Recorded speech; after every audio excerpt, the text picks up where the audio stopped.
ராஜன் இடதுகால் பெருவிரலில் பிறந்தவன் வேதவதி என்று சொல்லக்கூடிய தருணி இருவேறு மாலையிட்டு மனப்படுத்த தக்காபுர கோட்டை அமைத்து அங்கே அமர வைக்கிறார்கள். ஆதிசிவன் அருளால் 150 குழந்தைகளை பெற்றெடுத்தாள் வேதவல்லி. 100 ஆண் குழந்தைகள் 50 பெண் குழந்தைகள். 100 ஆண் குழந்தைகள் பிரம்மபட்டம் வாங்க அனுப்பி வைக்க நாம் பிரம்மபட்டம் கிடைக்காத காரணத்தினால் ஆறுகளுடைய சூழ்ச்சியாலே 100 ஆண் குழந்தைகளும் அவரவரது வேள்வியிலே விழுந்து இறந்து விடுகிறார்கள். 50 பெண் குழந்தைகளை 3 பேரை வரவழைத்து மக்களை திருமணம் முடித்து கொடுத்தான். இனிமேல் மகளாக பிறக்க வேண்டுமான கைலாசமலை இருக்கக்கூடிய பார்வதி மகளாக அடைய வேண்டும் என்று சொல்லி யாகம் செய்யும் பொழுது கைலாச மாமலையிலே பகவான் படைத்த உயிர்களை பட்டினி இல்லாமல் படி இழக்கக்கூடிய வேலை. அன்றைய தினத்திலே பகவான் எப்படி படி இழந்தார் பாருங்கள். நாளை நல்ல திண்ணை எடுத்து நாளை நல்ல திணை எடுத்து நாளை நல்ல திண்ணை எடுத்து திணை எடுத்து நாடுகள்லாம் படி இழந்தார் படி இழந்தார் நாடுகள்லாம் படி இழந்தார் படி இழந்தார்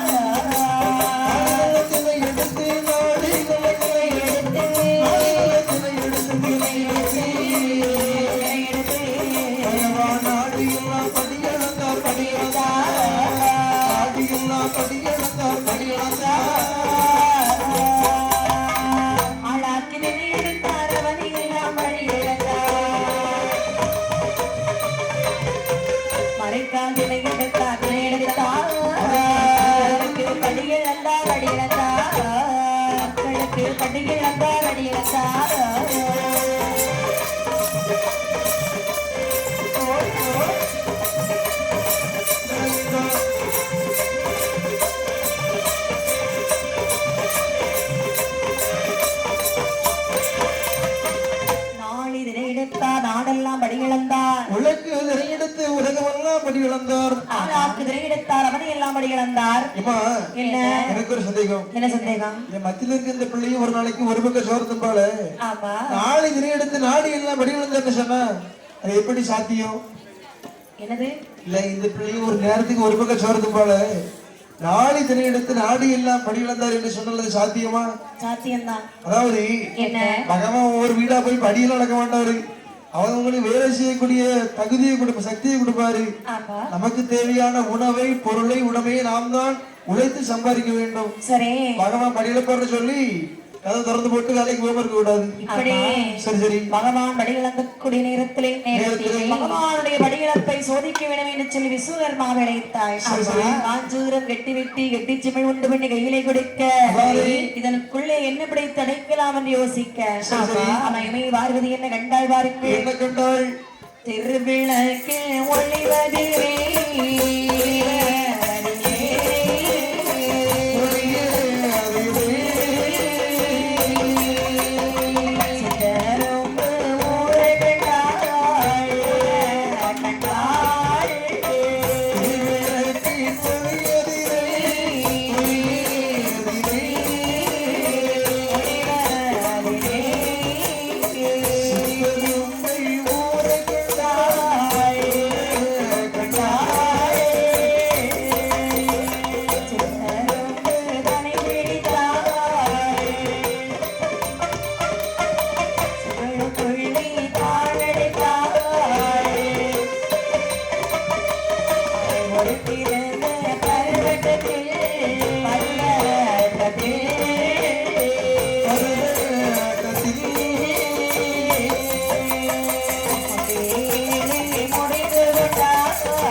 ஒளிவிலே சிற்றெருமைகள் சாரி சாரியாக நகர்ந்து செல்ல கண்டாள். இரண்டு சித்தரை விடுக்கிறாங்கன்னா என்ன? ஒரு ஆண் எறும்பு ஒரு பெண் எறும்பு. ஆமா. எறும்புகளையும் ஜாதி உண்டான்னு கேட்டா உண்டுக்க. அப்படியா? ஆண் எறும்புன்னு சொன்னா சரி எப்படி இருக்கும்? தலை விரிசா இருக்கும். சரி. பெண் எறும்பு என்றால் பெண் எறும்புன்னு சொன்னா வயிறு விரிசா இருக்கும். சரி.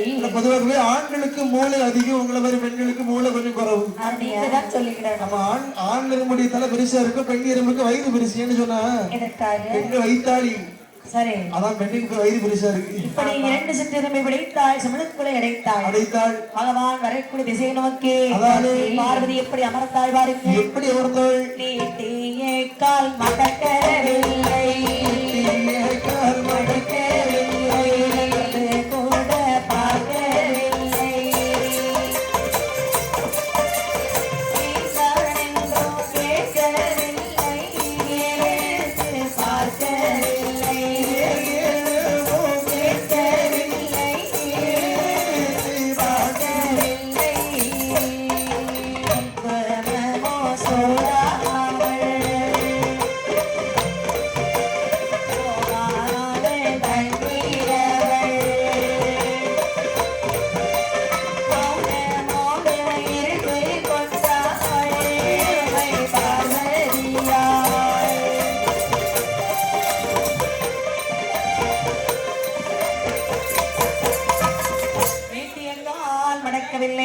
கூட பார்க்கவில்லை கேட்கவில்லை பார்க்கவில்லை எதிர்த்து கூட பார்க்கவில்லை. ஏன்னா பகவான் திறந்தவரும் படியெடுத்து விட்டு வரும்போது பகவானுக்கு பார்வதி பாத பணிவிடை செய்வது வழக்கம். பாத பணிவிடை என்று சொன்னால் ஒரு மந்தையை தண்ணீரை வைத்துக் கொண்டு கணவன் வேலைக்கு சென்று விட்டு வீட்டுக்கு வரும்போது கணவனுடைய பாதங்களை தண்ணீராலே கழுவி பூ போட்டு அர்ச்சனை செய்வாள் இந்த பார்வதியானவள். ஆனால் அன்றைய தினத்திலே நீட்டிய கால் சுருக்கவில்லை, நிவர்த்தி கூட பார்க்கவில்லை. ஏன் என்று கேட்கவில்லை, ஏறெடுத்து பார்க்கவில்லை. குங்குமமும் சூடாமல் கோபாலன் அங்கே அமர்ந்திருக்கும் போது பார்த்துக் கொண்டிருக்கிறாள் பகவான். பார்வையிடத்திலே கேட்க பார்வதி சொல்லுகிறாள், சுவாமி உங்களுடைய படிகளப்பிலே பிழை இருக்கிறது. பார்வதி என்ன பிள்ளையா?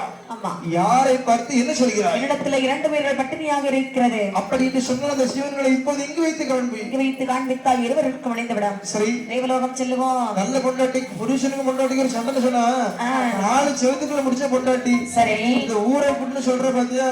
அங்கே தேவலோக சபையானது கூடிவிட்டது. சரி சரி, கூடிவிட்ட தெய்வ சபையிலே தல்லை வாழை இல்லை ஒரு தாய் சித்தத்தை ஊரை அப்படி சொல்லி இடத்தை சொல்லி ஊரை விட்ட சித்தரம்ப திணையரசியில் காவி கொண்டு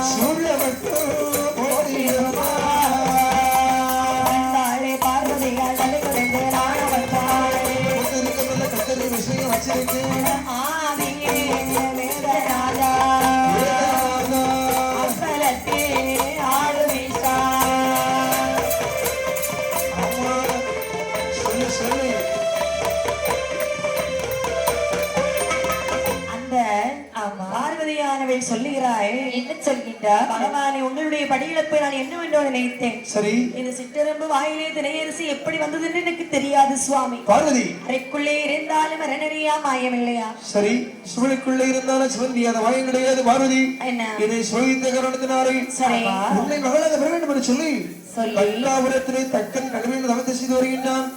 அந்த தக்கனுக்கு சென்று மகளாக கிடைக்க கிடவது புடிச்சுக்க சபத்து. அப்படியே ஆகட்டும் அப்படின்னு சொல்லி இப்படி சரி சுடலை மாட சுவாமியுடைய கதையை பாடிக்கொண்டிருக்கக்கூடிய நல்லதொரு தருணத்திலே விளாத்தி விளை சரண்யா வில்லசை குழுவினரை பாராட்டி ஒரு அன்பு பெரியவர் நமக்கு 100 லட்சம் ரூபாய் நமதுடைய வில்லிசையை பாராட்டி அன்பளித்துள்ளார்கள். சரி சரி, அன்பளிப்பளித்தவர்கள் அதாரே புலசை முத்தாரம்மன் திருவருளினாலும் காளி அம்மையுடைய திருவருளினாலும் சுடலைமாட சுவாமி பெருமாள் சுவாமியுடைய அருளினாலும் அவர்களும் அவர்கள் குடும்பத்தார்களும் அவர்கள் செய்து வரக்கூடிய தொழிலும் வாழையடி வாழையாக வாழ வேண்டும் என்று வாழ்த்திக் கொண்டு இப்படியே கதைகளை வருகிறோம். சரி சரி, அம்மையுமே பார்வதியானவள் சிறு குழந்தையாக்கி தக்கண்டவம் செய்கிறானே ஆக பக்கத்தில் வருகிறார்கள்.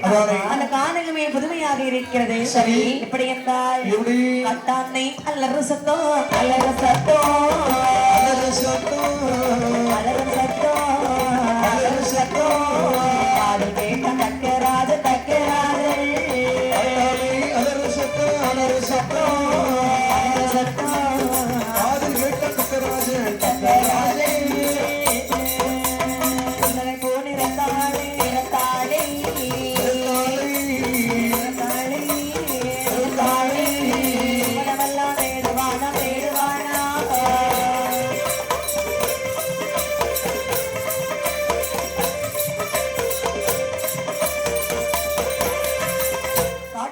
வார்த்தைகளை இதோட காவலவன் தக்கன் கண்டான் குழந்தை அழுகுரல் ஓசை கேட்கிறது. சரி நேர வந்து பார்த்தான் குழந்தையின் அறிந்தான் வாரி எடுத்தான் வலது கண்ண முத்தமிட்டான் முத்தமிட்டான் வேதவல்லி இடத்திலே குழந்தையை கொண்டு பிடிக்கிறான். சரி சரி வேதவல்லி வாங்கி பார்க்கிறாள். ஐயா என்ன அழகு பார்வதியை மகளாக வந்திருக்கிறாள் அல்லவா? தக்காபுர கோட்டையில் வளரும் காரணத்தினாலும் தாட்சாயணி என்று ஒரு பெயர் சூட்டுகின்றார்கள். பார்வதி வம்சத்திலே இருப்பதனால் பார்வதி என்று சொல்லி பெயர் சூட்டி சரி நாள் ஒரு வண்ணமும் பொழுது ஒரு வேடி வளர்த்து வருகின்றார்கள். அம்பகளே பார்வதியால் வளரும் பிறை சந்திரனை போல வளர்ந்து வருகிறார். ஒரு வயது இரு வயதா இரு வயதா இரு வயதா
வயதிலே அம்மையுமே பார்வதியால் அறிவுகளை கற்று வருகிறாய். சரி சரி பார்வதி அம்மாக்கு படிக்கணும்னு இருக்குதா என்ன? இல்லை சரி ஆகவே படித்து வருகின்றாள். குழந்தைக்கு 1 2 என்று சொல்லி 7 வயதாகிறது.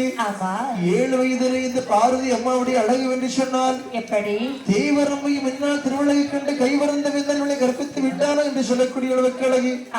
என்ன அழகு, எத்தனை அழகு, கோடி மலர் சூடி அழகு. சரி அம்மாவுடைய அழகை பார்த்தோம் என்று சொன்னால் எப்படி எப்படி அம்மா இருக்கிறது. இப்படி அம்மையுமே பார்வதியானவள் வளர்ந்து வரக்கூடிய நாளையிலே 12 வயது ஆகிறது. சரி பகவானை தேடுகின்றாய். அப்பொழுது தக்க நினைக்கிறான் நமது மகள் தாட்சாயணி இப்படி ஒரு நாள் இருக்க மாட்டாள் அல்லவா? அப்படியால் இவளுக்கு திருமண வயது வந்துவிட்டது. இவளுக்கு திருமணம் நடத்த வேண்டுமானால் 50 தேசத்து ராஜாக்கள் அழைத்து சுயவரம் தான் நடத்த வேண்டும். அப்படி என்று எல்லோருக்கும் நீட்டோலை கூட தரப்பினார்கள். நீட்டோலை வாங்கிவிட்டு எல்லாரும் புறப்பட்டு வர நேரம் சொல்லி இல்லாத தக்கராஜன் மன்னர்கள் எல்லாம் சீக்கிரம் வந்துருவாங்க. அப்ப இந்த மண்டபங்கள் அலங்காரம் செய்ய வேண்டும் அல்லவா? அங்க எப்படி அலங்காரம் செய்தார் பாருங்க. எப்படி அலங்காரம் செய்தார்? கபனக்கால் நாட்டு வாரா நாட்டு வாரா கட்டு வாரா கட்டு வாரா நாட்டு வாரா நாட்டு வாரா கட்டு வாரா கட்டு வாரா உமனக்கும் பந்தலிலே வந்தரே கவரி தோட்டு வாரா தோட்டு வாரா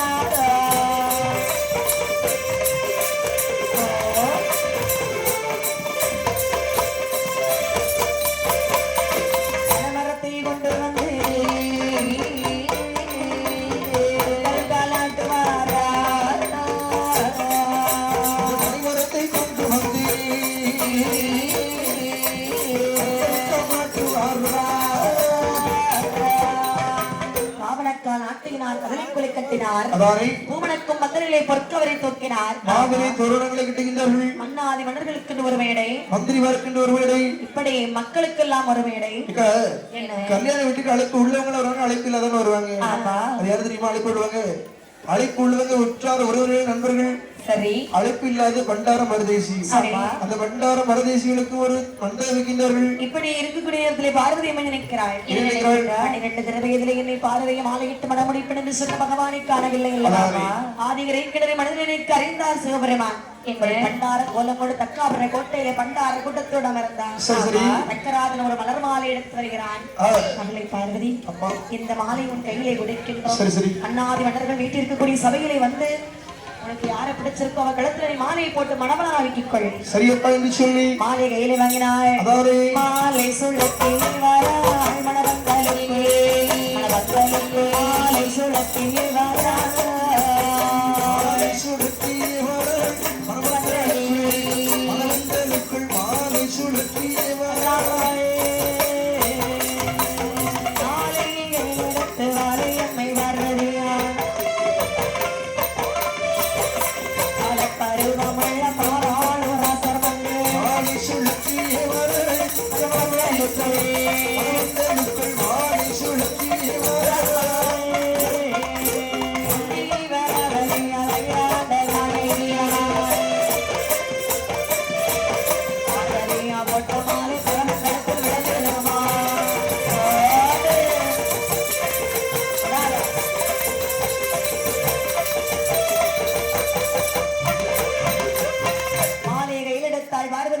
மன்னாதி மன்னர்கள் வீட்டிற்கும் சபையில் வருகிறாய்.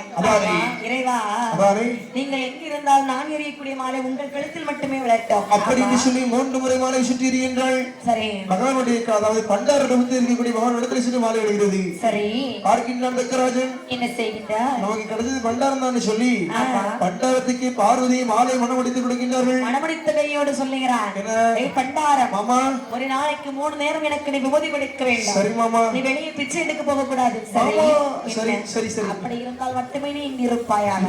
சரி மாமா, போக ஒரு நாளைக்கு 3 நேரம் விபூதி கொடுத்துறேன். சரி சரி. ஒரு நாள் தக்கனுக்கு மக்கள் சபை கூடுகிறது. சரி, அதுல போய் பேசுவாங்க நாட்டு வளப்பங்களை பத்தி. பேசும்பொழுது இந்த பண்டாரம் அங்க வந்தால் நமக்கு அவமானம் அல்லவா? பண்டாரம், நான் இன்னைக்கு போறேன். சரி, ஒரு கூட்டமா நாங்க உட்கார்ந்து இருப்போம். அங்க வந்து நீ மாமான்னு கூப்பிடக்கூடாது. சரியா? சரி மாமா, நீ வரவே வேண்டாம். இன்னைக்கு உறக்குற வீட்டுல அப்படின்னு சொல்லி தேவ சபை கூடிய சபையிலே வந்து திருநீற்றை கொண்டு கொடுக்கின்றார். மாமா மாமா, யாருக்கு? யாருடா மாமா? நீங்கள் தான். உங்களுடைய மகளை நான் தான் திருமணம் முடிச்சிருக்கேன். இல்லை, நீங்க மாமா தானே வரும். எனக்கு அவள் மகளும் இல்லை, நீ எனக்கு மாமாவும் இல்லை. வெளியே போடா, வெளியே போடா. பண்டாரம் என்ற வார்த்தை கேட்ட அவள் எனக்கு மகனும் இல்லை, நீ எனக்கு மாமனும் இல்லை. சரியான அதாவது என்ன மாமா, நான் உங்களுக்கு மாமா கிடையாது மாமா, மருமகன். மாங்காய் மாமா, உங்களுக்கு நான் மருமகன். உங்க மகளை கட்டியிருக்கேன். ஆமா, நீ உறவு முறை கூட தெரியாம ஒரு நாட்டை ஆள்றீங்களே, என்ன செய்ய நேரம்? ஆமா, அதாவது வெளியே போடா பண்டாரம் என்ற வார்த்தையை கேட்டவுடனே கோபம் கொண்டார். பார்வதி அழைத்து கைலாச மலையிலே வருகிறார். வந்து சிவனாரோ பார்வதியோ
சொல்லுகின்றான் தக்கராஜன்.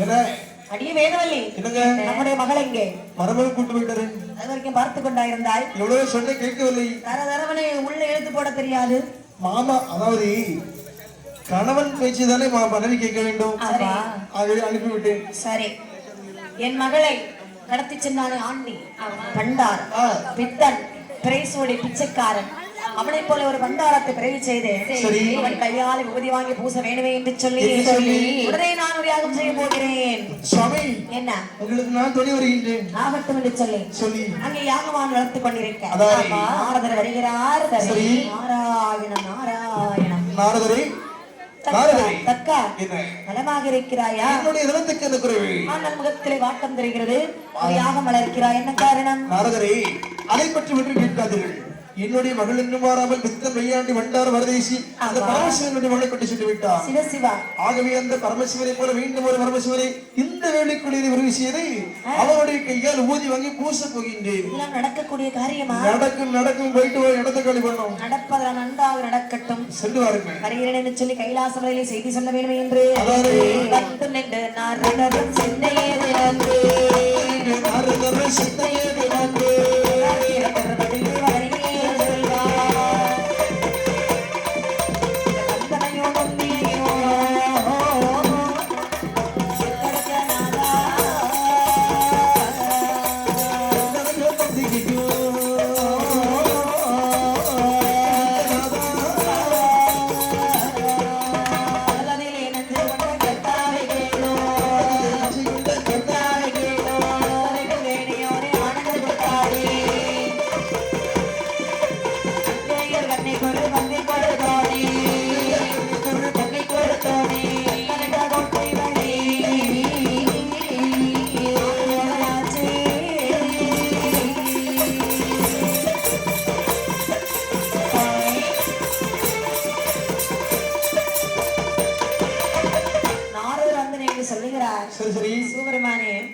நான் தக்காபுரம் சென்றிருந்தேன். தக்காபுர கோட்டையினுடைய மாமா மாமி இல்லாம இருக்கின்றார்களா? நல்ல நாளம் உங்க மேல கோபத்துல இருக்காங்க. உங்களை அழிப்பதற்கு ஒரு யாகம் செய்கின்றார்கள். இருக்கட்டும். ஆண்டி பண்டார பரதேசி என்று பேசுகின்றார்கள். வேஷட்டும் மாமா தானே வேஷம் போடும். ஐயா கோபம் இல்லையா உங்களுக்கு? எங்க மாமா என்ன பேசினாலும் எனக்கு கோபம் வராது. சரி அப்போ அதோ வருகின்றால் பார்வதி அவள். இவள் இந்த வார்த்தை மட்டும் காதலை கேட்டு வச்சுக்கோங்களேன், சும்மாவே பத்திரகாளியா ஆடுவா. நீ சொல்றதை மட்டும் கேட்டு வச்சுக்கோங்களேன், பத்திரகாளியா மாறிடுவா. சென்று வாருங்கள் அப்படின்னு சொல்லி நாரதர் சொன்ன அனைத்தையும் பார்வதி கேட்டாள். பகவானே தக்காபுர கோட்டை சென்று நிறைய நாள் ஆகிவிட்டது. இங்கே சென்னையினுடைய தாயின் தகப்பன் ஒரு பெண்ணுக்கு பார்த்து வருகிறேன். பார்வதி தக்காபுர கோட்டைக்கு நீ இப்போது சென்றாய் என்று சொன்னால் உனக்கு தக்க மரியாதை கிடைக்காது. பரவாயில்ல, உங்க அப்பா சாணியை கரைச்சு ஊத்திடுவான். என்ன செஞ்சாலும் பரவாயில்ல கிடையாது. நீ தக்காபுர கோட்டைக்கு என்ன மீறி சென்றாய் என்று சொன்னால் உங்க அப்பாவும் அம்மாவும் செத்துருவாங்க. இருந்தாலும் சரிதான், செத்து போனாலும் சரிதான். என்னது உங்க அப்பா செத்த பரவாயில்லையா? பரவாயில்ல, அந்த கோட்டைக்கு சென்று எங்க அப்பா அம்மா பார்த்து வருகிறேன். நல்ல மகள் போ. அந்த வார்த்தையை கேட்டவுடனே சரி 7 கடலையும் கடந்து தக்காபுர கோட்டையிலே வருகிறாய். அரக்கு மகமாக யாகம் செய்து கொண்டிருக்கிறான் தக்கன். வடக்கு வந்து அப்பா என்ன அடி வணங்குகிறாள். அப்பொழுது அப்பா சுற்றி வரணும் மணிமார்கள் பார்க்கின்றார். என்ன சொல்றாங்க? அக்கா உன் மகள் பார்வதி அப்பா என்று அழைக்கிறாளே, சரி ஏனென்றும் கேட்காமல் எடுத்து மொழி பேசாமல் இப்படி அமர்வதற்கு என்ன காரணம் என்று கேட்க அது தக்கன் என்ன சொன்னான் பாருங்க. இவள் யார் தெரியுமா? எனக்கு இவளும் மகளும் இல்லை, நான் இவளுக்கு தகப்பனில்லை.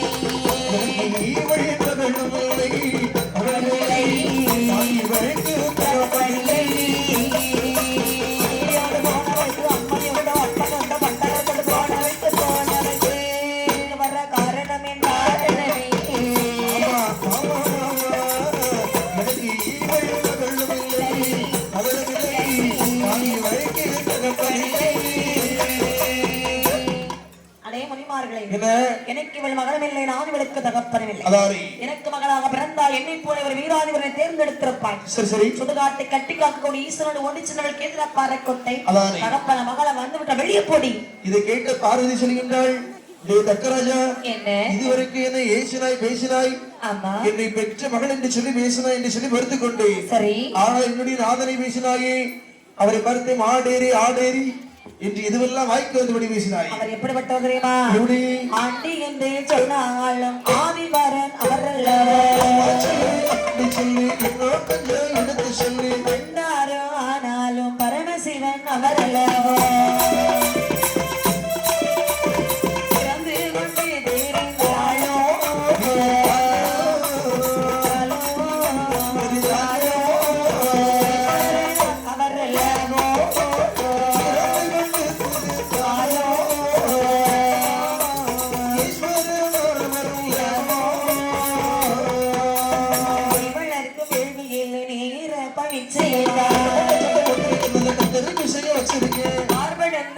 என்று பார்வதியால் சாபமிட்டாள்.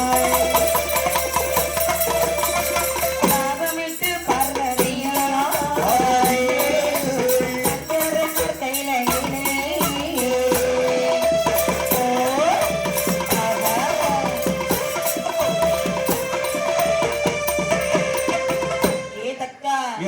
ஆண்டி என்று சொன்னால் சரி சரி. பண்டாரம் ஆனாலும் பரமசிவன் அவர் அல்லவா? இருந்து கொண்டு திரிந்தாலும் ஈஸ்வரனார் அவர் அல்லவா? நிப்பாட்டு. ஆண்டி பண்டாரம் என்று சொன்ன காரணத்தாலே கோட்டை கொத்தலும் என்பது அழிந்து போக கடவது. அதையும் பார்த்துக் கொள்ளலாம். ஆடேரி என்று சொன்ன காரணத்தால் இவர் மாதாக பிறக்க கடவது. ஓடி வெளியே. நீ வளர்க்கும் வேள்வினை இறப்பால் நிச்சயமாக அடியே இந்த வேள்வி சுடலிக்கிழமாக மாறட்டும். அதையும் பார்த்துக் கொள்ளலாம். ஓடி வெளியே. போட்ட சாவும் பலிக்கல. பரமசிவன் அவர்களை பரமசிவன் பொண்டாட்டி பார்வதி நான் கிடையாது. இதுவரைக்கும் எத்தனையோ சாபத்தை வாங்கி விட்டுதான் இருக்கின்றேன். போடி வெளியே. ஆணவம் படைத்தவனை இருக்கட்டும் அப்படி என்று சொல்லி பார்வதியானவள் சரி சண்டையிட்டுக் கொண்டு கைலாச மலைகளை வருகிறாள். அதானே பார்வதி வருவதை கண்டு பகவான் சரி போகாதே என்று சொன்னேனே பார்வதி சொன்னேனே பார்வதி பார்வதி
பார்வதி தக்கவர கோட்டைக்கு போகாதே சொன்னேனே.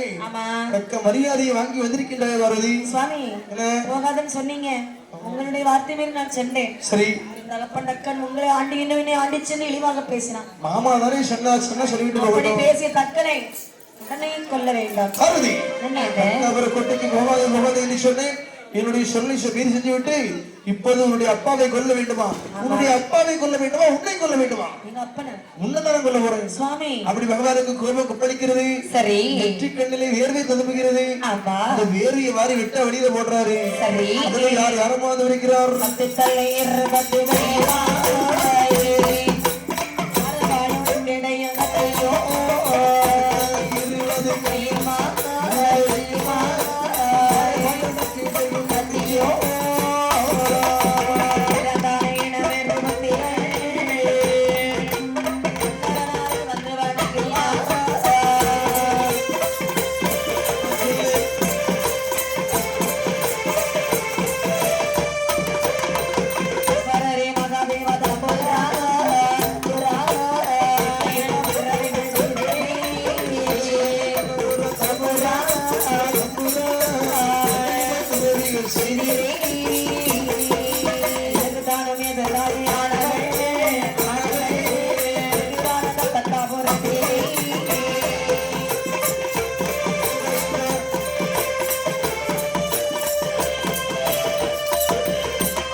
கண்ணிமைக்கு நேரத்திலே பிறந்தான். அதாவது வேர்வை வேர்வை சுவாமி எனக்கு மகன் எனக்கு ஒரு மகன் இருக்கிறார். சரி சரி எனக்கு ஒரு எதிராளி இருக்கிறார். யாரது? 7 கடலுக்கு அப்பாலே இரும்பாலை கோட்டையிட்டு வாழ்ந்து வருகிறான் தக்கன். அவனுடைய தலையெடுத்து வேள்வி குளிக்கலப்பட்டு சுட வேணும். சரி வேதவல்லி அவளுடைய மனைவி பெண் என்று பார்க்காத அவ தலையை வெட்டிடு. ஆமா சுவாமி ஒரு சந்தேகம் கேட்கலாமா? இந்த தக்கராஜன் உங்களுக்கு யாரு? தக்கன் மாமன். மாமனா? அப்ப வேதவல்லி யாரு உங்களுக்கு? மாமி. அதாவது நல்ல குடும்பம் இல்ல மாமு மாமி தானே அடிச்சு சொல்றீங்களா? நல்ல குடும்பம்னு சொல்லுங்க. அவன் எனக்கு எதிராளி. அப்படின்னு சொல்லி அப்படி ஆகட்டும் சுவாமி சொல்லி. சரி அப்படி ஆகட்டும் சொல்லி தக்காபுர கொட்டைக்கு ஒரே சாடாகவே சாடுகின்றான். அப்படி தக்காபுர கொட்டையில போடுறா சத்தம்.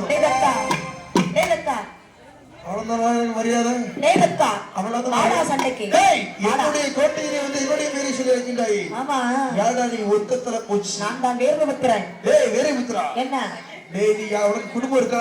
எனக்கு குடும்பம் எல்லாம் இருக்கு. ஆதார் கார்டு இருக்கா? குடும்பத்தை பத்தி நான் பேச வரல. இப்ப சண்டைக்கு வந்திருக்கேன். சண்டைக்கு வந்திருக்கியா? இப்ப சண்டைக்கு வரையில அக்கோனிக்குள்ள கூட சுட்டுருவேன். வெளியே இறங்கிக்கல அப்படின்னு சொல்லி 8 நாட்களாக சண்டை நடக்கிறது. யாருக்கு வெற்றியில தோல்வி இல்ல. சரி சக்தி அந்தர மார்க்கமாக சக்தியா இருந்து விடுறா. குடிச்சு போட்டா தக்கராஜனுடைய தலையை அப்படி அறுத்து முடிக்கின்றார். சுட்டெரித்தான். ஆமா, வேதவழி தலையை வெட்டினான். சரி, அதையும் வேலைக்குள்ளே முடிக்கின்றான். ஓட்டை தரைமட்டமாக்கி அப்படி தம்பட்ட ஓசை விளக்குகிறான். சரி, தம்பட்ட ஓசை யாருடைய காதுகளிலே சொல்லி இருக்கிறது? தம்பட்ட தேன் தம்பட்ட தரை ஓசை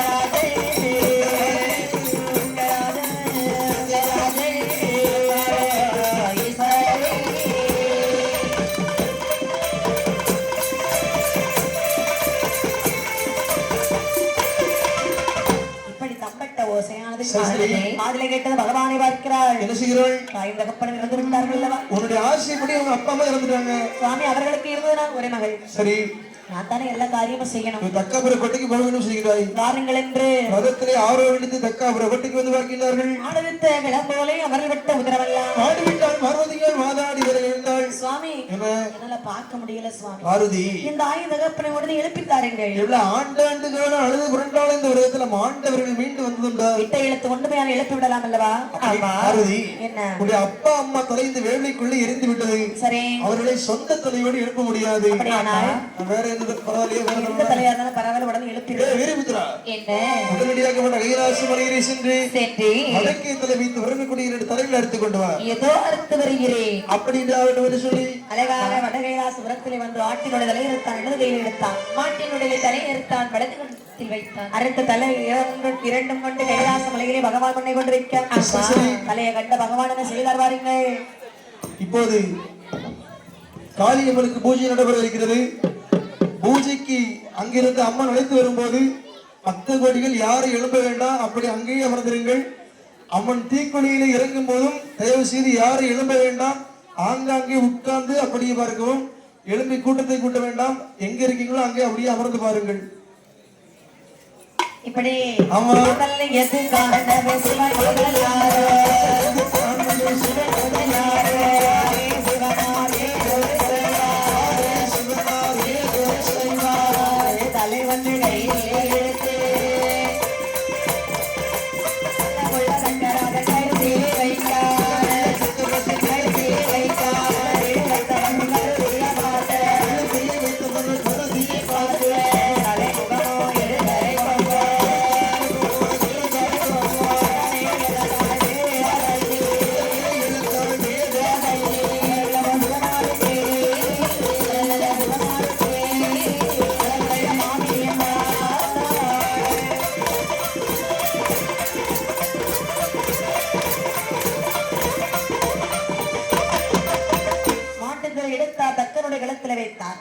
மந்திரத்தை உச்சரித்து விபூதி போட இழந்தான் தக்கன்.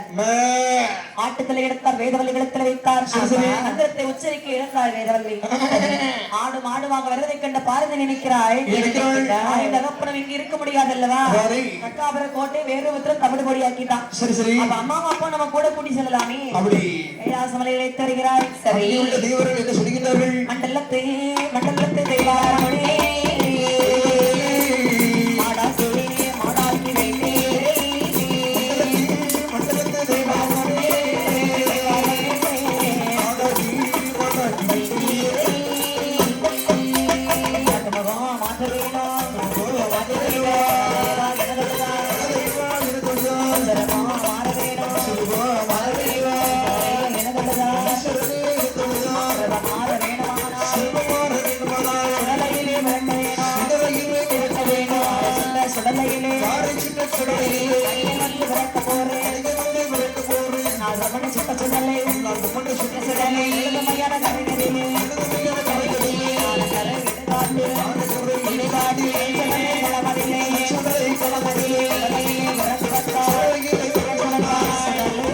சுவாமி என்று சொல்லுங்கள் தெய்வார்.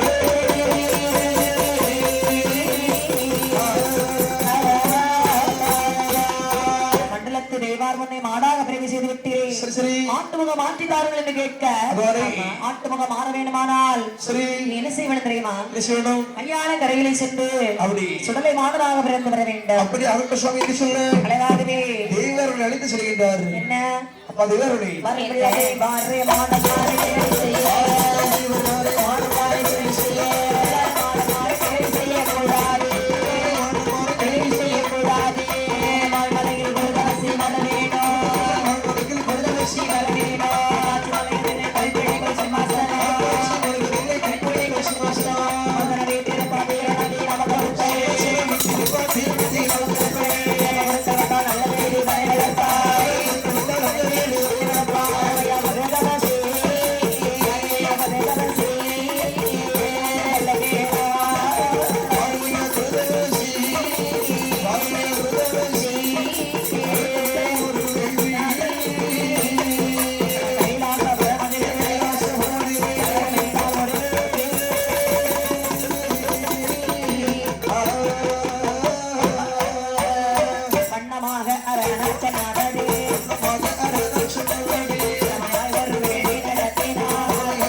தன்னே தன்னானே தன்னை தன்னே நானே நந்தன்னானே